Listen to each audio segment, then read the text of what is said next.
मनस्वीला शाळेत सोडल्या नाही की नाही, आमच्या इथे बिल्डिंगच्या इथं मच्छीवाली मावशी भेटते. मस्तपैकी 200 रुपयाचे मोठे मोठे बांगडा भेटले बरं का, बांगडा मच्छी.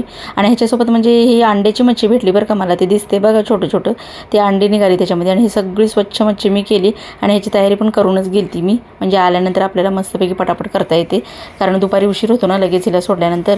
आणि छानपैकी वाटणसुद्धा केलं होतं सुक्या खोबऱ्याचं, आलं लसूण वगैरे घालून हिरवं वाटण. आणि दुसरं जे होतं ते कांदा टोमॅटोचं होतं. आणि आपलं घरातलं जे उरलेलं होतं थोडं संपत आलं तर सगळं येसूर हळूहळू.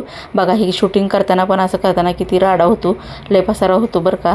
आणि मग सगळं आवरावं लागतो, एवढी मेहनत घ्यावी लागते कुठले एखादं जरी काही दाखवायचं म्हटलं तरी. आणि तो एक स्टँड माझा झाला आहे सैल, सारखा घसरून खाली येतो. आता नवीनच घ्यायचं आहे. आणि मस्तपैकी इथं म्हणजे मच्छीच्या मुंडक्याची आमटी केली आणि शेपूट ठेवले होते फ्राय करण्यासाठी.